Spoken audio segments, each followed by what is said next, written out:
Di tengah keheningan dan keindahan alam desa Jineng Dalam, umat Hindu bersatu dalam harmoni menyambut Hari Raya Nyepi. Serangkaian upacara dimulai sejak hari penggerebekan saat masyarakat mengusir roh jahat dengan ogoh-ogoh, bunyi-bunyian dan doa bersama. Persembahyangan pun dilakukan dengan penuh hikmat di rumah masing-masing masyarakat hingga pura. Masyarakat memohon kesucian diri dan alam semesta. Saat Nyepi tiba, seluruh desa tenggelam dalam sunyi, tanpa suara, tanpa cahaya, tanpa aktivitas, sebagai wujud tapa berata, penyucian dan introspeksi. Inilah kisah tentang damai yang lahir dari hening dan kekuatan spiritual yang tumbuh dari tradisi leluhur di desa Jineng Dalam.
Penggerebekan ogoh-ogoh di Bali itu sangat menarik ya, apalagi aku yang berasal dari luar Bali. Ini adalah budaya yang baru bagi aku, karena penggerebekan ogoh-ogoh di Bali itu adalah tradisi yang syarat makna spiritual dan religiusnya.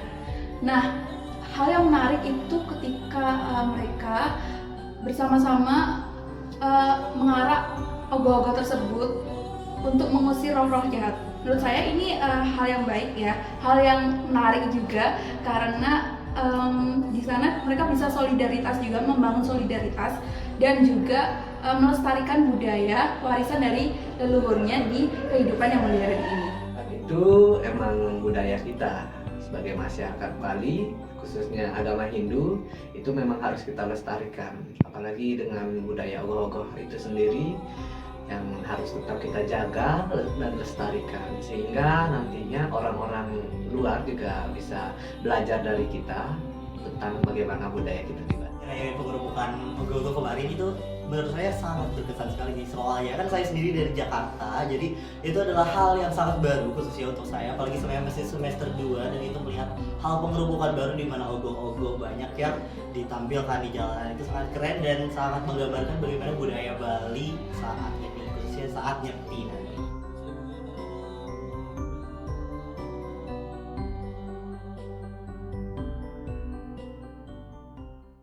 Sebenarnya sekali ya, pembuatan ogoh-ogoh ini kan dimulainya itu sekitaran tahun 92 lah kalau saya nggak salah ya. Sebelum tahun 1992 itu masyarakat itu cukup ketika merayakan Nyepi itu tidak memakai ogoh-ogoh sebenarnya. Cukup dengan menyalakan api yang tradisional dari bambu itu namanya kalau di sini bobok itu. Jadi diarak itu berkeliling-keliling desa masing-masing lah, keliling dusun, dan ritualnya selesai gitu. Tapi entah siapa yang menginisiasi gitu ya, tahun 92 sekitaran itulah kalau nggak salah, 92-an ke atas itu mulai masyarakat itu antusias untuk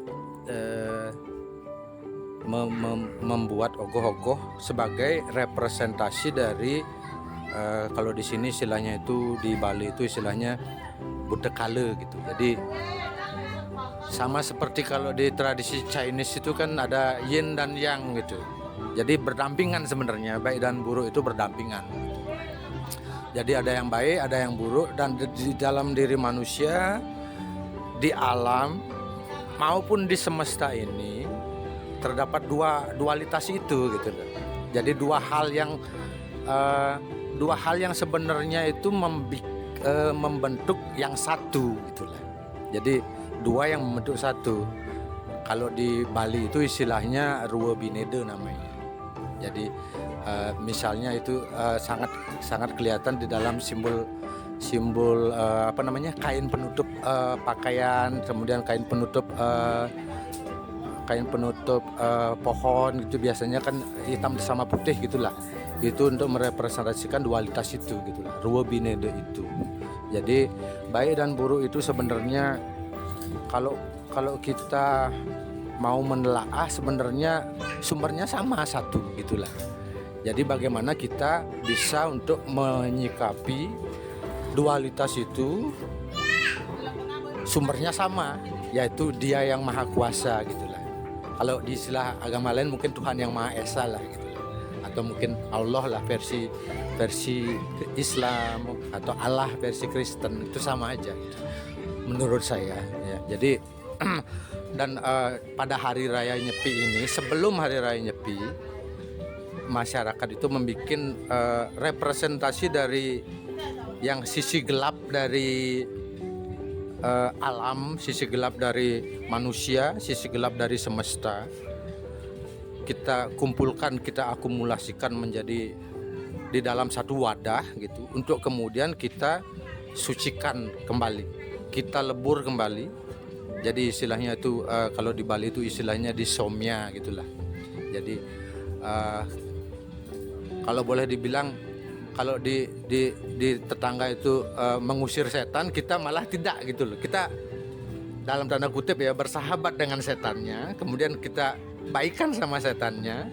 Oke, jadi energi negatif itu kita tidak berusaha untuk represi atau kita berusaha untuk tekan dan acuhkan gitulah. Tapi kita rangkul gitu. Kita rangkul dalam artian, ayo ke sini kamu.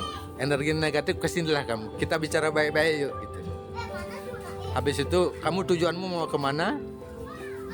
Ya sini saya antar gitu loh.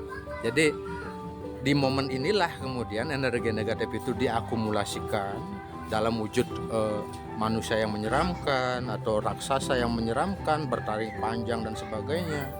Kemudian makhluk-makhluk yang kalau di mata awam itu mungkin kesannya itu ya menakutkan gitulah. Tapi itu ada di dalam diri kita gitu loh. Ada di semesta kita, ada di alam kita. Kenapa kita abaikan gitu? Nah, orang Bali itu pandangannya malah, ayo loh, saya mengakui kamu ada. Mari kita sama-sama, saya juga perlu hidup yang damai dan sejahtera. Kamu juga begitu kan tujuanmu. Jadi mari kita sama-sama mencapai tujuan kita gitulah. Sehingga energi negatif itu kemudian diakumulasikan ke dalam satu wadah dalam wujud ogoh-ogoh, kemudian untuk kita sucikan kembali, untuk kita akui keberadaannya, untuk kemudian istilahnya itu kalau istilah Balinya itu ke jati mula, atau kalau dalam istilah Islam mungkin lebih ke kembali kepada fitrahnya gitulah, Idul Fitri itulah gitu. Jadi konsepnya hampir mirip gitu sebenarnya. Jadi alam itu yang diidul fitrikan gitu kalau dalam Hindu gitulah.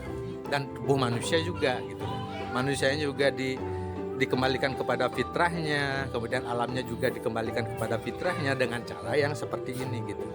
Caranya aja yang mungkin berbeda-beda di dalam setiap kebudayaan gitulah. Oke. Jadi ogoh-ogoh itu ya representasi dari kita berusaha untuk berusaha rekonsiliasi dengan alam gitulah. Jadi kita kembali kepada oke, maafkanlah kesalahan-kesalahan kami ini yang sudah tega merusakmu gitu. Sekarang ayo kita saling bermaafan. Saya akui keberadaanmu dan saya berjanji untuk mulai detik ini, mulai momen ini kita berusaha untuk berbenah kembali gitu. Kembali ke jalan yang sebenar-benarnya dan sebaik-baiknya bagi kebaikan semesta. Jadi dalam istilah Hindunya itu loka samasta. Jadi ada mantra dalam Hindu itu bunyinya loka samasta sukino bhavantu, yang artinya semoga seluruh semesta berbahagia. Jadi seluruh semesta, bukan cuma manusia gitu ya, hewan juga gitu, anjing juga, babi juga gitu, tumbuh-tumbuhan juga, semuanya berbahagia gitu. Kalau sudah semuanya berbahagia kan enak gitu, hidup ini jadi asik itulah. Jadi itu yang bisa saya sampaikan, itulah yang bisa saya maknai sendiri gitulah, sebagai pelaku pembuat ogoh-ogoh juga. Kemudian ya mencintai budaya saya sendiri gitulah.